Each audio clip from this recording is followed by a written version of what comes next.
അസ്സലാമു അലൈക്കും വറഹ്മത്തുള്ളാ. വേങ്ങരയിൽ അലവി സക്കാഫിൻ്റെ റഷീദ് സക്കാഫി ആണെന്ന് തോന്നുന്നു ഒരു ചോദ്യത്തിന് മറുപടി ആയിട്ട് പറഞ്ഞത് ഇയ്യാക്ക നഅ്ബുദു വഇയ്യാക്ക നസ്തഈൻ അതിപ്പോൾ വിശ്വക്കാർ സൃഷ്ടികളുടെ കഴിവിന് അപ്പുറത്തുള്ളതാണെന്ന് മാറ്റിയിട്ടുണ്ട്. അതിപ്പോൾ നിരന്തരം മർക്കസ് ദേവൻ്റെ ആളുകൾ ഷെയർ ചെയ്യുന്നുണ്ട്. ഇതിൽ പ്രാമാണിക തഫ്സീർ ഇബ്നു കസീറോ ഖുർത്തുബി അങ്ങനെ പറഞ്ഞതായിട്ട് ഒന്ന് എഴുതി കാണിക്കുക പറയുകയാണെങ്കിൽ നമുക്ക് അതിന് ഷെയർ ചെയ്യായിരുന്നു. അസ്സലാമു അലൈക്കും.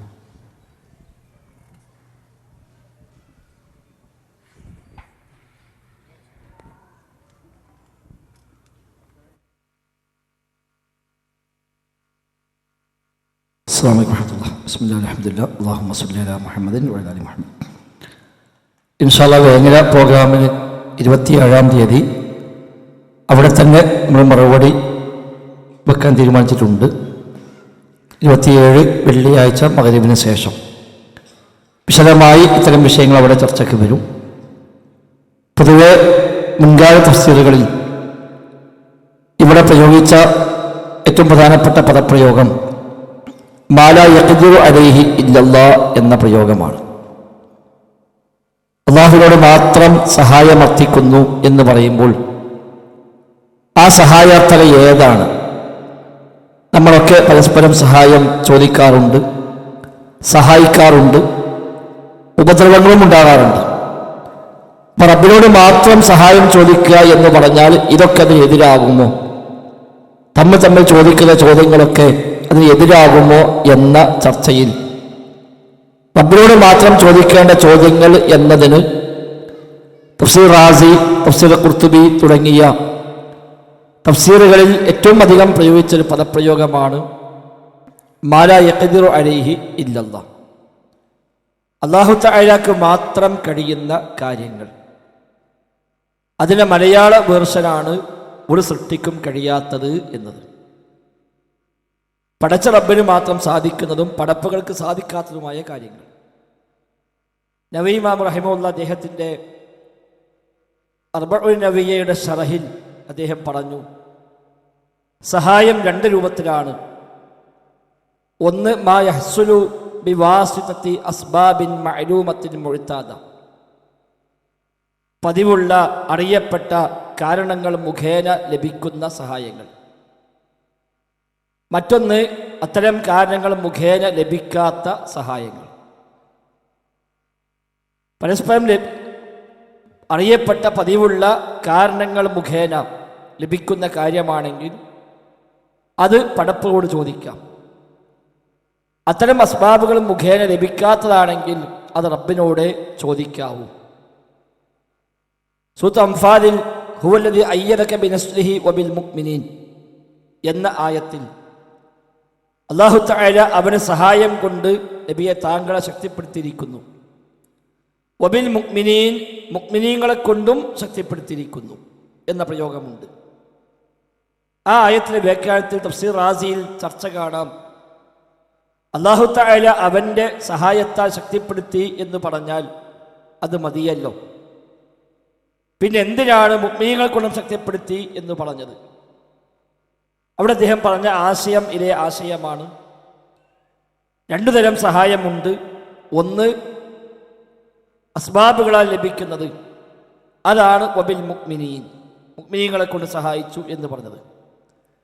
2 അസ്ബാബുകളൊന്നുമില്ലാതെ ലഭിക്കുന്ന സഹായങ്ങൾ, അതാണ് ഹുവല്ലദീ അയ്യദക ബിനസ്രിഹി, അല്ലാഹു തആല അവൻ്റെ സഹായം കൊണ്ട് താങ്കളെ ശക്തിപ്പെടുത്തി എന്ന് പറഞ്ഞത്. നവവി ഇമാം റഹിമഹുല്ലാഹ് ശറഹുൽ അർബഈനിൽ പറഞ്ഞപ്പോൾ അദ്ദേഹം പ്രയോഗിച്ച പദപ്രയോഗം തന്നെ ലം തജിൽ ആദത്തു ബിജറിയാനിഹാ അലാ ഐദി ഖൽഖില്ലാ എന്നാണ്. അല്ലാഹുവിന്റെ സൃഷ്ടികളെ കയ്യാൽ നടപ്പാക്കൽ പതിവില്ലാത്ത കാര്യങ്ങൾ, മറ്റൊന്ന് അല്ലാഹുവിന്റെ സൃഷ്ടികളെ കയ്യാൽ നടപ്പാക്കൽ പതിവുള്ള കാര്യങ്ങൾ. അപ്പോൾ ഇത് പഴയകാലം മുതൽ തന്നെ പ്രയോഗിച്ചു പോന്ന പദപ്രയോഗമാണ്. മലയാളത്തിൽ Vakkom മൗലവിയും KM മൗലവിയും PK Musa മൗലവിയും MCC സഹോദരന്മാരും കുഞ്ഞീദ് മദനിയും AP അബ്ദുൽ ഖാദിർ മൗലവിയും P അബ്ദുൽ ഖാദിർ മൗലവിയും റഹിമഹുമുല്ലാ തുടങ്ങിയവരൊക്കെ അവിടെ ഗ്രന്ഥങ്ങളിൽ വ്യത്യസ്തമായ സ്ഥലങ്ങളിൽ എഴുതിപ്പോന്ന പദപ്രയോഗവുമാണ് അത്. മനുഷ്യ കഴിവ് എന്നും സൃഷ്ടി കഴിവ് എന്നുമൊക്കെ മാറി മാറി ആദ്യകാലം മുതൽ തന്നെ ഉപയോഗിച്ച് പോന്നിട്ടുണ്ട്. നമ്മളായിട്ടൊരു പ്രത്യേകിച്ച് മാറ്റം വരുത്തിയിട്ടില്ല, വരുത്തേണ്ട കാര്യവുമില്ല, വരുത്തിയാൽ അതൊട്ട് സ്വീകാര്യവുമല്ല. ഒരു മനുഷ്യൻ മനുഷ്യനോട് ചോദിക്കുമ്പോൾ മനുഷ്യൻ്റെ കഴിവിനപ്പുറമുള്ള കാര്യങ്ങൾ എന്ന് സാധാരണഗതിയിൽ പറയും. സമാനമായി പ്രയോഗിച്ച പദപ്രയോഗമാണ് വിശുദ്ധ ഖുർആനെക്കുറിച്ച് അമാനുഷിക ഗ്രന്ഥം എന്നത്. അമാനുഷികം എന്ന് പറഞ്ഞാൽ മനുഷ്യന് കഴിയാത്തത് എന്നാണല്ലോ. എന്നാൽ ഖുർആൻ സമാനമായ ഖുർആൻ കൊണ്ടുവരാൻ മനുഷ്യരല്ലാത്തവർക്ക് സാധിക്കുമോ? ജിന്നുകൾക്കോ മറ്റോ കഴിയുമോ? ഒരിക്കലുമില്ല. അത് ഖുർആൻ തന്നെ എടുത്തു പറഞ്ഞു. സൂറത്ത് ഇസ്രാഈൽ,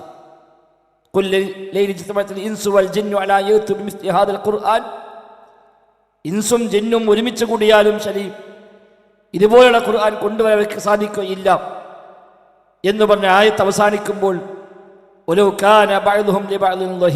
എന്നാണ്. അവർ പരസ്പരം സഹായികളായി വർത്തിച്ചാൽ പോലും ഇത്തരം ഒരു ഖുർആൻ കൊണ്ടുവരാൻ ഇൻസുകൾക്കോ ജിന്നുകൾക്കോ സാധ്യമല്ല. ഒരു പടപ്പിനും കഴിയില്ല. പടപ്പിന് കഴിയാത്ത കാര്യമാണെങ്കിലും അമാനുഷിക ഗ്രന്ഥമാണ് എന്നാണ് നമ്മൾ പറയാറുള്ളത്. അതിനർത്ഥം മനുഷ്യന്മാർ കഴിയാത്തതുള്ളൂ, ജിന്നുകൾക്ക് കഴിയും എന്നല്ലല്ലോ. അവിടെ മനുഷ്യന് കഴിയാത്തത് എന്നും പറയാം, സൃഷ്ടിക്ക് കഴിയാത്തത് എന്നും പറയാം. മുഅ്ജിസത്ത് കറാമത്ത് പറയുമ്പോൾ അല്ലാഹു തആല നടപ്പാക്കുന്ന അമാനുഷികമായ കാര്യങ്ങളാണ് മുഅ്ജിസത്ത് കറാമത്തുകൾ എന്ന് പറയാറുണ്ട്. പടച്ച റബ്ബാണ് നടപ്പാക്കുന്നത്. പടപ്പുകളുടെ അല്ലെങ്കിൽ സ്വാലിഹീങ്ങളുടെ കൈകളാലാണ് അത് വെളിപ്പെടുന്നത്. അവിടെ അമാനുഷിക കാര്യങ്ങൾ എന്നാണ് പ്രയോഗിക്കാറുള്ളത്. അവിടെയും അമാനുഷികം എന്നതുകൊണ്ട് മനുഷ്യന്മാർക്ക് മാത്രമേ കഴിയാത്തുള്ളൂ, അല്ലാത്തവർക്ക് കഴിഞ്ഞേക്കാം എന്നർത്ഥമില്ല. അപ്പം മലയാള ഭാഷയിൽ ഈ രണ്ട് പദങ്ങളും മാറി മാറി ഉപയോഗിച്ച് പോന്നിട്ടുണ്ട്. KM മൗലൂദ് അദ്ദുആ വൽ ഇബാദയിൽ വളരെ വ്യക്തമായി ഈ മനുഷ്യകഴിവും സൃഷ്ടികഴിവും അദ്ദേഹം വിശദമായി ഉപയോഗിച്ചത് കാണാൻ കഴിയും. PK മൂസ മൗലവി റഹിമഹുല്ല അങ്ങനെ തന്നെ ആ പദം പ്രയോഗിച്ചു.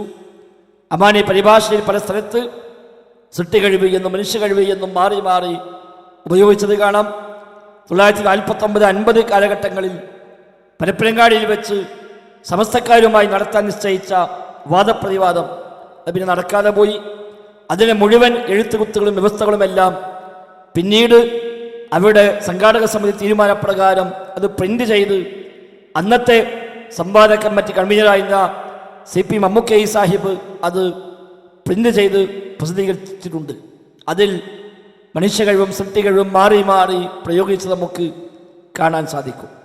ഇവിടെ അല്ലാഹുവല്ലാത്തവർക്ക് അഭൗതിക കഴിവ് എന്നൊരു പുതിയ നയം 2000 ശേഷം ചില ആളുകൾ കൊണ്ടുവന്നപ്പോൾ അവരെ വാദത്തെ ന്യായീകരിക്കാൻ വേണ്ടി അവർ കൊണ്ടുവന്ന ആരോപണമായിരുന്നു മനുഷ്യ കഴിവ് എന്നത് മാറ്റി സൃഷ്ടി കഴിവ് എന്ന് KNM മാറ്റി പറഞ്ഞിരിക്കുന്നുവെന്ന് അന്ന് നമുക്കെതിരെ ഉന്നയിച്ച ആരോപണമാണ്. 2002 മുതൽ 2012 വരെ KNM വേദിയിൽ വെച്ചുകൊണ്ട് ഈ ആരോപണം ശരിയല്ല എന്നും ഞാനേറ്റ പറഞ്ഞതും അല്ലാത്തതുമായ ഉദ്ധരണികളെ വെച്ചുകൊണ്ടുമൊക്കെ ഇത് കൃത്യമായി പഠിപ്പിച്ചു കൊടുത്തതാണ്. KM മൗലവി അദ്ദുആ വൽ ഇബാദ ഈ വിഷയം പറഞ്ഞപ്പോൾ നവവി ഇമാമിന്റെ ശറഹുൽ അർബഈനിലെ പദപ്രയോഗം അങ്ങനെ തന്നെ അദ്ദേഹത്തിൻ്റെ ഭാഷയിൽ ഭാഷാന്തരം ചെയ്ത് നൽകുകയാണ് KM മൗലവി റഹിമഹുല്ല അവിടെ നിർവഹിച്ചിട്ടുള്ളത്. പക്ഷെ 2012 ശേഷം പിന്നീട് അന്ന് മറുപടി പറഞ്ഞ ആളുകൾ തന്നെ തിരിഞ്ഞു നിന്നുകൊണ്ട് അതേ ആരോപണം ഇങ്ങോട്ട് നയിക്കുകയും വിസ്തക്കാരിതാ ഇപ്പോൾ മനുഷ്യ കഴിവിന് മാറ്റി സൃഷ്ടി കഴിവിനപ്പുറമായാലേ പ്രാർത്ഥനാവുള്ളൂ എന്ന് വാദിക്കാൻ തുടങ്ങി എന്ന് അതേ ദുരാരോപണം ഉന്നയിക്കുക മാത്രമാണ്. എന്താണെങ്കിലും പടച്ച റബ്ബിനോട് പ്രാർത്ഥിക്കുക, റബ്ബിനെ ആരാധിക്കുക, അവനോട് സഹായമർത്ഥിക്കുക എന്ന് പറഞ്ഞാൽ അല്ലാഹു തആല പ്രപഞ്ചത്തിൽ വെച്ച വ്യവസ്ഥകൾക്കപ്പുറത്തേക്ക് കാര്യകാല ബന്ധങ്ങൾക്കതീതമായി അസ്ബാബുൻ മഅലൂമത്തുൽ മുഅ്താദ അറിയപ്പെട്ടതും പതിവുള്ളതുമായ കാരണങ്ങൾ അതിനപ്പുറമുള്ള കാര്യങ്ങൾ തേടലാണ് പ്രാർത്ഥന. ഒരു 10 രൂപ കടം തരുമോ ചോദിച്ചാൽ അത് പ്രാർത്ഥനയല്ല. ആ വസ്തു ഇങ്ങോട്ട് എടുക്കാമോ ചോദിച്ചാൽ അത് പ്രാർത്ഥനയല്ല. ഒന്ന് അങ്ങോട്ട് നീങ്ങാമോ ചോദിച്ചാൽ അത് പ്രാർത്ഥനയല്ല. അത് പടച്ച റബ്ബിനോട് ചോദിക്കാവുന്ന ചോദ്യവുമല്ല. അത് റബ്ബിനോട് ചോദിച്ചാൽ റബ്ബിനെ പരിഹസിക്കലാണ്. റബ്ബേ സാമ്പത്തിക പ്രയാസമുണ്ട്, തൽക്കാലം 100 രൂപ കടം തരുമോ എന്ന് അള്ളാഹിനെ ചോദിച്ചാൽ അത് അള്ളാഹിനെ പരിഹസിക്കലാണ്. അത് സൃഷ്ടിയോട് ചോദിച്ചാലോ അത് പ്രാർത്ഥന ആവുകയുമില്ല. എന്നാൽ ആ വിഷയത്തിൽ തന്നെ റബ്ബേ സാമ്പത്തിക പ്രയാസമാണ്, ഒരു ബുദ്ധിമുട്ടുണ്ടാവരുത്, നീ കാവലേകണം ഇത് തേടുന്നുവെങ്കിലോ അവിടെ അസ്ബാബുകൾക്ക് അപ്പുറത്താണ്, വ്യവസ്ഥകൾക്ക് അപ്പുറത്താണ്, അത് പ്രാർത്ഥനയാണ്, അത് റബ്ബിനോടേ ആകാവൂ. അത് മലക്കിനോടായ പ്രാർത്ഥനയായി, ജിന്നിനോടായ പ്രാർത്ഥനയായി, ഇൻസിനോടായ പ്രാർത്ഥനയായി, മനുഷ്യരോടായ പ്രാർത്ഥനയായി, ജീവിച്ചതിനോടായ പ്രാർത്ഥനയായി, അതാണ് ദുആ എന്നുള്ളത്. അത് റബ്ബിനോട് മാത്രമേ ആകാവൂ.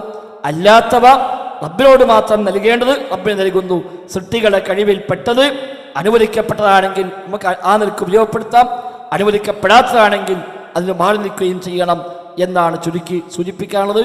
വല്ലാഹു അലം. അസ്സലാമു അലൈക്കും.